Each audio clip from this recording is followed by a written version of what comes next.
bonsoir à toutes et à tous.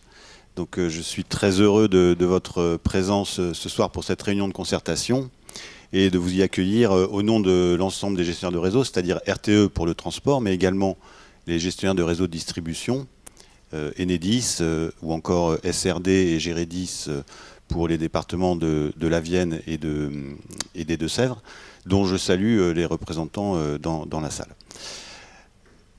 Alors, vous l'aurez compris, alors j'ai une zappette,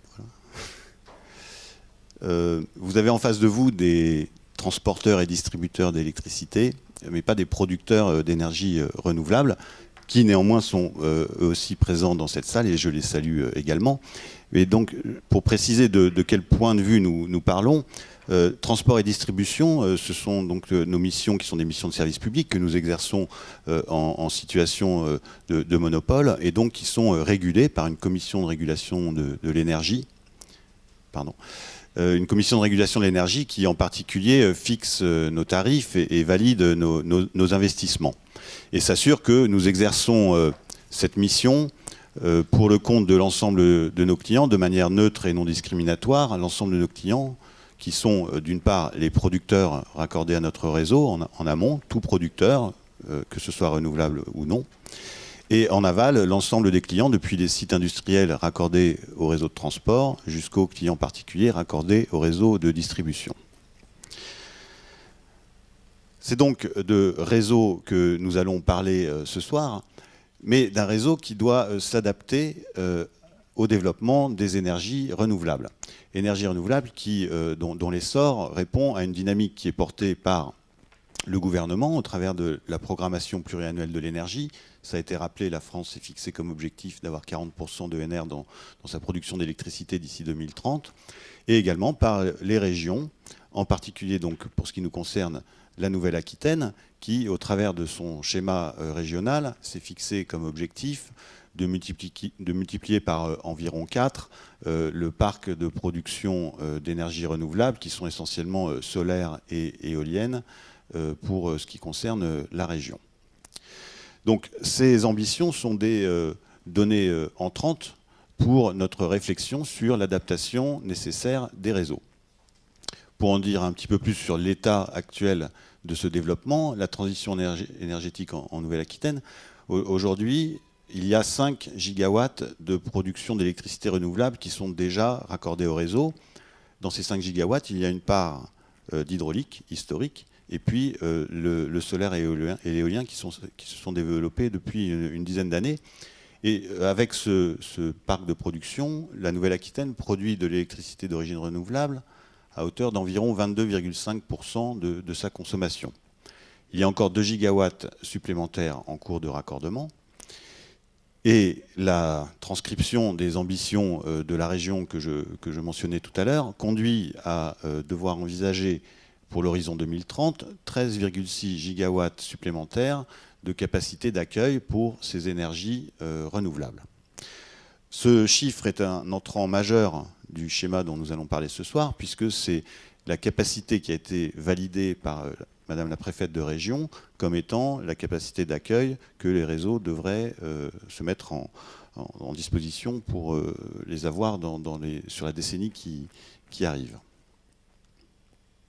Alors quels enjeux par rapport à ces capacités d'accueil? Quels enjeux pour le réseau électrique? Les caractéristiques de ces énergies renouvelables, en particulier solaires et éoliennes, c'est d'une part d'être réparties et en quelque sorte diffuses sur l'ensemble du territoire. Donc il y a un enjeu à collecter cette production pour pouvoir l'acheminer vers les zones de consommation, en particulier les grandes agglomérations par exemple. Et l'autre caractéristique importante de ces énergies, c'est de produire de manière variable, on dit parfois intermittente. Et donc, il convient de mutualiser cette production à une échelle plus vaste, l'échelle de la région, mais même de la France, voire de l'Europe, pour pouvoir bénéficier des complémentarités, pour pouvoir compléter en quelque sorte cette production éminemment variable par la production que l'on peut piloter, à savoir celle, par exemple, des grands barrages hydrauliques, des centrales nucléaires ou des centrales classiques. Donc il y a un enjeu donc, de collecte et de mutualisation. Pour faire cela, notre premier enjeu, c'est d'utiliser au mieux le réseau existant, mais étant donné les ambitions, il est nécessaire également de l'adapter. Et cette adaptation, pour la faire de la manière la plus cohérente possible, nous avons besoin de construire une vision des infrastructures et des investissements associés à cette adaptation. Et le schéma de raccordement au réseau des énergies renouvelables est l'exposé, en quelque sorte, de cette vision que nous partageons ce soir. Donc, le contenu de ce schéma, ça va être d'une part l'identification des besoins d'adaptation du réseau, mais aussi, de manière très importante pour la fonction de ce schéma, d'identifier le montant global des investissements associés à ces adaptations et la répartition de son financement, puisque ces investissements vont bénéficier à l'ensemble des producteurs qui se connecteront à notre réseau. Il a été réglementairement convenu d'une clé de répartition sur ces investissements qui fait qu'une partie de ce financement est supportée par les producteurs d'énergie renouvelable et une autre partie par les gestionnaires de réseau, transport d'une part, distribution de l'autre. Donc on y viendra dans la suite de l'exposé sur le montant de cette contribution qu'on appelle également quote-part. Alors ce n'est pas le premier exercice de schéma de raccordement au réseau des énergies renouvelables que nous faisons. Il y a déjà eu une séquence de S3R qui avait été validée en 2014-2015, qui à l'époque était établie à la maille des ex-régions, donc Aquitaine, Limousin et Poitou-Charentes. Ces schémas avaient permis de mettre à disposition les capacités qui ont permis d'arriver aux 5 gigawatts plus les 2 en cours que je citais tout à l'heure, mais ils sont aujourd'hui saturés. C'est-à-dire que toutes ces capacités mises à disposition sont réservées, soit par des projets qui sont d'ores et déjà en service, soit qui sont en cours. C'est vrai pour l'Aquitaine à hauteur de 100% des capacités qui avaient été mises à disposition. Et puis pour Poitou-Charentes, 75%, Limousin, 50% sur ce transparent, mais je pense que depuis le début de l'année, nous sommes arrivés un peu au-delà. Et même s'il reste des capacités sur certaines zones de la région, il y a des endroits, notamment en Poitou-Charentes et Limousin, il y a des endroits où le réseau est en lui-même saturé, et donc un certain nombre de projets sont aujourd'hui en attente de capacités d'accueil sur le réseau pour pouvoir continuer leur développement. Donc cet état de choses fait qu'il y a une nécessité, voire une urgence, à réviser ces schémas. Et donc le nouveau schéma qui va être présenté ce soir porte sur les 10 ans à venir, donc jusqu'à l'horizon 2030, et il établit celui-ci à l'échelle de l'ensemble de la Nouvelle-Aquitaine. Donc on a dit, en entrant une capacité globale de 13,6 gigawatts, pour savoir quelles infrastructures réaliser en termes de réseau, il convient de décliner ces gigawatts et de les positionner sur le territoire, puisque le réseau, par essence, doit être localisé. C'est au travers de concertation et de dialogue avec les territoires, avec les porteurs de projets, que nous avons fait un ensemble d'hypothèses qui ne sont pas encore très fines sur la localisation, on le verra, mais qui permettent d'avoir une première vision en termes de postes et de lignes à réaliser, qui sont donc portés dans le document qui a été mis à disposition, donc sur l'ensemble de la région, et qui est proposé aujourd'hui en concertation avec le public. Alors c'est une concertation qui est facultative, mais que nous avons choisi de mettre en œuvre, et puis également en consultation des acteurs institutionnels, cette fois-ci au titre du Code de l'énergie. À l'issue, il y aura, suite aussi à une évaluation environnementale, une approbation par l'État, essentiellement une approbation qui portera sur justement le montant global de ces investissements et la quote-part associée.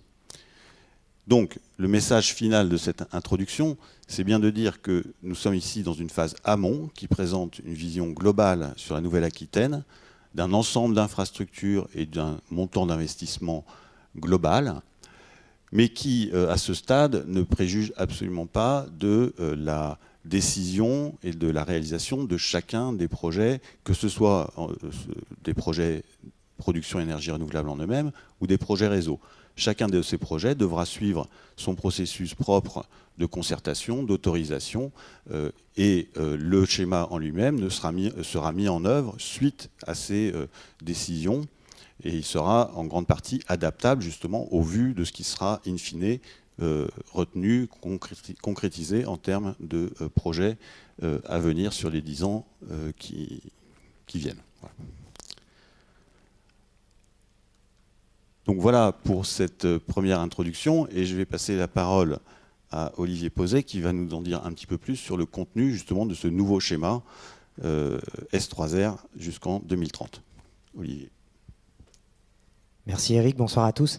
Alors avant d'entrer un petit peu dans le vif du sujet et dans l'explication de comment a été élaboré ce schéma et de ce qu'il contient, je vais faire une petite aparté assez courte, je récupère la zabette, sur l'objet dont on parle dans le S3R ENR, à savoir le réseau électrique. Donc le réseau électrique, tout d'abord, ce sont des postes électriques. Des postes électriques, il y en a 350 aujourd'hui en Nouvelle-Aquitaine. Et c'est un des maillons essentiels du système électrique parce qu'ils ont deux fonctions primordiales. La première, c'est qu'ils servent de point d'entrée sur le réseau pour accorder les utilisateurs du réseau. Donc les utilisateurs du réseau, ce sont les consommateurs, donc les consommateurs, les particuliers, vous et moi, les petites industries, les artisans, les aciéries, les papeteries, il y en a beaucoup en Nouvelle-Aquitaine.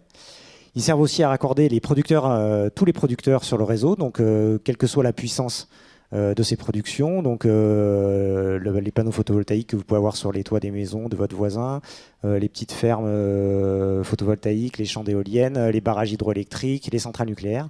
Tous ces producteurs et consommateurs sont raccordés à des postes électriques. La deuxième fonction des postes électriques, c'est qu'ils servent d'échangeurs à l'intérieur du réseau électrique entre les différents niveaux de tension du réseau électrique. Alors le système électrique en France, il peut être représenté en deux parties.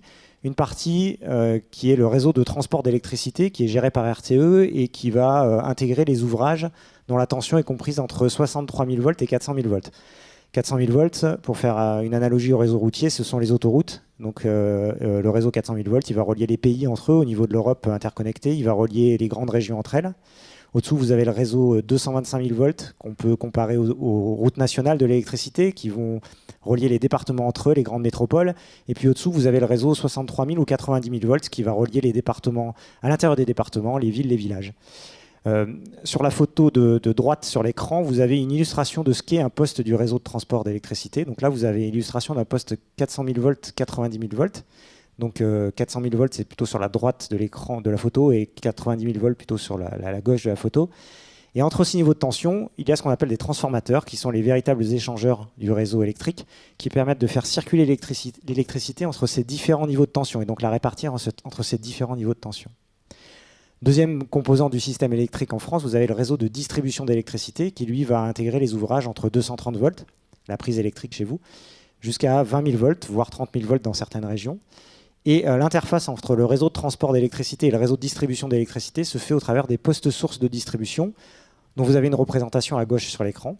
Donc là, vous avez un poste 63 000 volts, le premier plan de la photo, 20 000 volts dans le bâtiment derrière. Et dans ces postes sources de distribution, vous avez également des transformateurs qui servent d'échangeurs entre les deux différents niveaux de tension. Donc dans le S3RNR, on va parler des postes électriques du réseau de transport, on va parler des postes sources de distribution. On va également parler dans le S3RNR de ce qui relie les postes du réseau de transport, à savoir les lignes électriques. Il y a deux technologies qu'on utilise pour la réalisation de lignes électriques en France. Les lignes souterraines. Donc là, vous avez l'illustration sur la photo de gauche d'une ligne souterraine 63 000 volts en construction. Donc on a mis une photo de construction de liaison aérienne, puisque par définition, une fois qu'elle est construite, on ne voit plus rien. Et puis vous avez sur la photo de droite l'illustration d'une ligne aérienne. Donc là, c'est une ligne 400 000 volts avec un pylône métallique et puis les conducteurs dans lesquels circule l'électricité qui sont accrochés au pylône. Donc voilà, j'en ai fini pour cette digression. Donc ce dont on parle dans le S3RNR, ce sont les postes électriques, les postes sources de distribution et les lignes du réseau de transport. Donc maintenant, je vais vous présenter la façon dont a été élaboré ce projet de S3RNR Nouvelle-Aquitaine. Donc avant de démarrer l'élaboration à proprement parler, il nous faut des données d'entrée. Des données d'entrée qui vont nous permettre de se baser sur des hypothèses pour définir quels sont les aménagements à réaliser sur les réseaux électriques. Donc ces données d'entrée, Eric Farabaud vous l'a rappelé tout à l'heure, c'est tout d'abord l'ambition de la région à l'horizon 2030 de raccorder 13,6 gigawatts de production d'énergie renouvelable supplémentaire sur les réseaux. Sauf que cette ambition macroscopique, à l'échelle de l'ensemble de la Nouvelle-Aquitaine, n'est pas une donnée utilisable telle quelle par les gestionnaires de réseau pour définir les investissements à réaliser sur les réseaux. Donc pour cela, nous avons besoin d'avoir une vision un peu plus spatialisée d'où vont venir les gisements d'énergie renouvelable. Et donc, pour ce faire, nous avons fait un recensement du gisement à venir d'énergie renouvelable sur l'ensemble du territoire de Nouvelle-Aquitaine, auprès d'une part des acteurs du territoire, et notamment des syndicats départementaux d'énergie, et d'autre part auprès des professionnels et des fédérations professionnelles de la production d'énergie renouvelable, ce qui nous a permis de représenter l'ensemble de ces gisements ENR sur la carte que vous pouvez voir à droite de l'écran, par carré de 20 km de côté, qui est une définition suffisante pour les gestionnaires de réseau pour réaliser les études. Donc cette carte, elle se lit de la façon suivante. Vous avez des carrés de couleur verte. Plus la couleur est foncée, plus le gisement d'énergie renouvelable recensé sur cette portion du territoire est important. Donc une fois ces données d'entrée collectées et ces gisements d'énergie renouvelable spatialisés, le travail d'étude des gestionnaires de réseau peut vraiment commencer. Il commence de la façon suivante. On va plaquer cette carte de localisation des gisements d'énergie renouvelable sur la carte du réseau existant afin d'identifier les zones de fragilité, de contrainte du réseau électrique. Donc c'est la première étape. À l'issue de cette première étape, on va pouvoir définir les aménagements qu'il y a à réaliser sur les réseaux pour que le gisement d'énergie renouvelable identifié puisse être accordé. C'est la deuxième étape. On en tire la carte qui est représentée au milieu de l'écran, la carte des investissements à réaliser. Et une fois que ces investissements auront été réalisés, ils permettront de mettre à disposition de l'ensemble de la région des capacités réservées à l'accueil des énergies renouvelables sur chacun des postes de la région. Donc là, c'est la carte que vous pouvez voir à droite. Et cette carte, vous avez des ronds de couleur verte qui sont centrés sur chacun des postes électriques de la région. Et elle se lit de la même façon que la carte de la diapositive précédente. Plus la couleur est foncée, plus la capacité d'accueil mise à disposition des énergies renouvelables sur le poste est importante. Donc cette carte, c'est un véritable outil d'aide pour les acteurs des énergies renouvelables dans les territoires, pour leur permettre d'identifier sur leur territoire quelle capacité d'accueil est mise à disposition sur les réseaux pour les énergies renouvelables. Alors, pour déterminer les aménagements à faire sur les réseaux, nous avons été guidés par deux grandes orientations. La première, c'est d'optimiser le coût des investissements à réaliser, et la seconde, c'est de minimiser l'empreinte environnementale du réseau électrique. Et ces deux orientations nous ont mené tout naturellement à donner une priorité à la réutilisation du réseau existant et à son optimisation. Donc, pour optimiser le réseau existant, nous disposons de plusieurs leviers. Le premier, nous pouvons déployer des outils qui vont nous permettre de piloter l'exploitation du réseau pour essayer de l'exploiter au plus près de ses limites techniques. Donc, notamment sur le réseau de transport d'électricité, nous avons, RTE-A est en train de déployer, en parallèle de l'infrastructure électrique qui permet de faire circuler les électrons, une infrastructure de communication numérique qui nous permet d'aller identifier en chaque point du réseau l'état du réseau et donc de pouvoir l'exploiter au plus près de ses limites et donc de pouvoir dégager des marges supplémentaires pour accueillir des productions d'énergie renouvelable. Deuxième levier, tout à l'heure, je vous ai parlé des transformateurs qu'il y avait dans les postes électriques, qui sont les échangeurs sur le réseau. Dans certains postes, la capacité de ces transformateurs est limitée, les postes sont saturés, et donc en modifiant ces transformateurs ou en ajoutant de nouveaux transformateurs, on permet de dégager de nouvelles marges, de nouvelles capacités d'accueil pour les énergies renouvelables. Enfin, troisième levier qui vient en complément des deux précédents, dans certains cas, ce sont les liaisons électriques, les lignes électriques du réseau de transport qui ont atteint leur capacité maximale de transport d'énergie. Et donc, dans ces cas-là, on peut être amené à réaliser des travaux sur les lignes pour augmenter leur capacité d'accueil. Alors, à titre d'exemple, si on revient sur l'exemple de la ligne aérienne que l'on voyait tout à l'heure, vous avez des câbles conducteurs qui permettent de faire circuler les électrons. On peut changer ces câbles par des câbles de plus gros diamètre pour augmenter la capacité d'accueil du réseau en ce point-là. Une fois qu'on a fait l'ensemble de ces travaux d'optimisation, sur la Nouvelle-Aquitaine, on est capable de mettre à disposition des énergies renouvelables plus de 7 gigawatts de capacité d'accueil supplémentaire.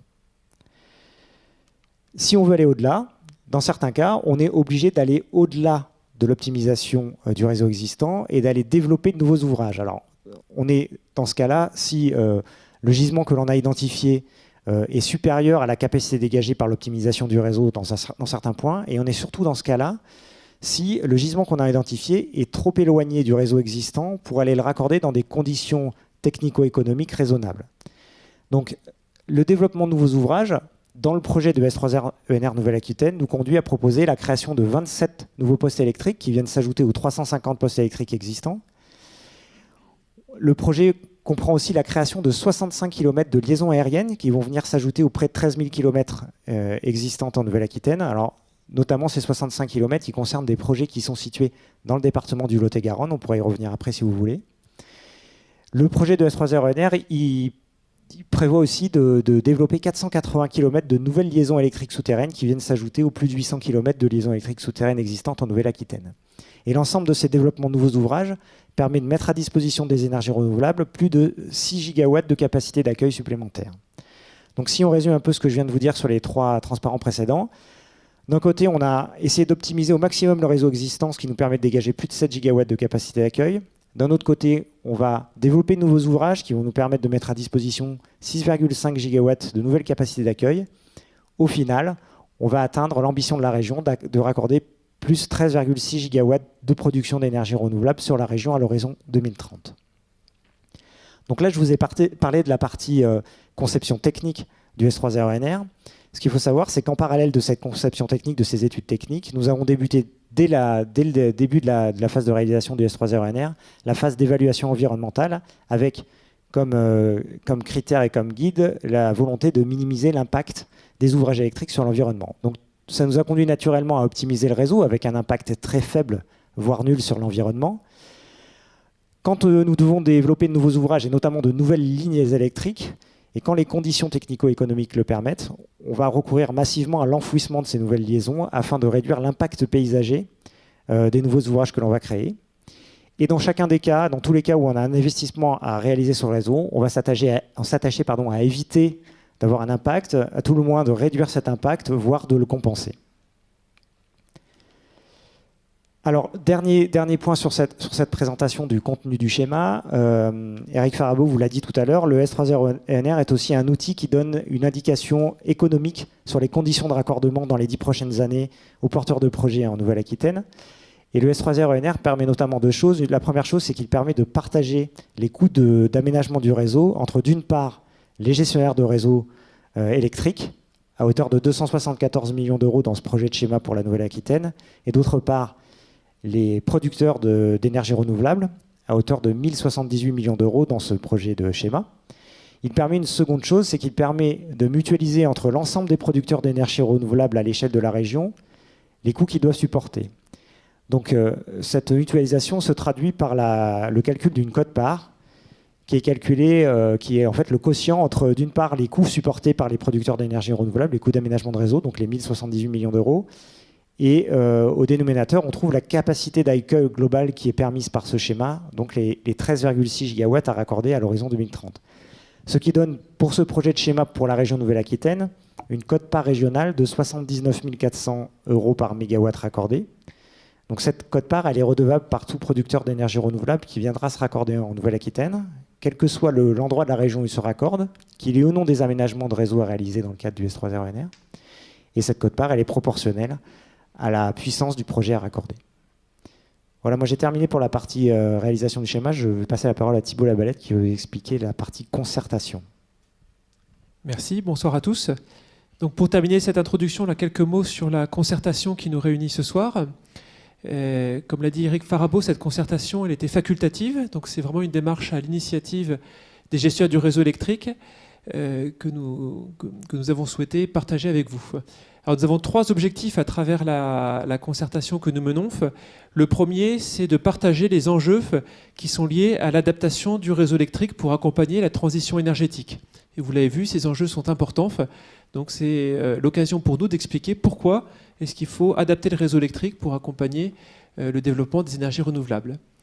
Le deuxième objectif que nous poursuivons à travers cette concertation, c'est de présenter aux acteurs du territoire les projets qui sont envisagés sur leur territoire pour pouvoir commencer à initier une démarche de dialogue très en amont de ces projets. Et le troisième enjeu, sur lequel nous souhaitons notamment travailler avec vous ce soir, c'est réfléchir un petit peu collectivement sur les modalités de mise en œuvre de ces futurs projets. Vous avez vu, il y a des postes à créer, des lignes électriques, et donc on souhaite un petit peu partager avec le public en amont de ces projets sur les points d'attention, les recommandations pour que ces projets se déroulent de la meilleure façon possible avec les acteurs du territoire. Alors très concrètement, comment participer à cette concertation ? Elle a démarré le 6 novembre, elle va se terminer le 18 décembre.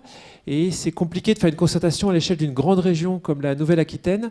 Donc on a choisi un outil qui permet à tout le monde d'accéder à cette concertation à travers une plateforme de concertation numérique dont vous avez l'adresse concertation-s3renr-na comme Nouvelle-Aquitaine.fr. Et donc sur ce site, vous pouvez accéder au projet de S3RENR qui vous a été présenté aujourd'hui. Vous avez également un onglet qui s'appelle la carte des projets. Donc si vous cliquez sur cette carte, vous allez voir apparaître une carte de la Nouvelle-Aquitaine. Et après, en cliquant sur le territoire qui vous intéresse, vous avez tout de suite accès à un zoom qui permet de voir quels sont les projets de création d'ouvrages, de renforcement d'ouvrages qui sont proposés dans le schéma sur le territoire que vous aurez consulté. Et puis il y a un dernier module qui permet également au public de déposer des questions, des observations, et auxquelles nous nous attachons à répondre dans les meilleurs délais. En plus de cette plateforme Internet, nous avons également souhaité venir un petit peu à la rencontre du public. Donc, il y a eu une réunion à Limoges la semaine dernière. Aujourd'hui, nous sommes ici à Agen. Et la semaine prochaine, nous serons à Poitiers. Et donc, c'est l'occasion pour nous d'échanger avec les différents territoires et notamment de travailler sous forme d'ateliers participatifs, comme vous le verrez tout à l'heure. Et vous avez également la possibilité de nous écrire par courrier. L'adresse postale est spécifiée sur les petits flyers qui étaient à l'accueil de la salle de réunion. Pour terminer cette présentation introductive, quelques mots sur le calendrier du S3RENR. Donc aujourd'hui, le document qui vous est présenté a le statut d'un document au stade projet. Une fois que la concertation sera terminée, nous aurons une phase un petit peu d'analyse des différentes observations et recommandations qui auront été faites pendant la concertation. Et sur cette base-là, nous proposerons une version finalisée du schéma. Ce document fera ensuite l'objet d'une procédure d'évaluation environnementale qui est prévue au deuxième trimestre 2020, avec une nouvelle procédure de concertation du public à cette échéance-là, que vous pouvez d'ores et déjà noter. Et une fois que cette démarche sera menée, nous transmettrons l'ensemble de ces éléments à l'État, à la préfète de région, pour qu'elle puisse instruire le dossier et approuver la quote-part du schéma tel que Olivier vous l'a présenté ce soir.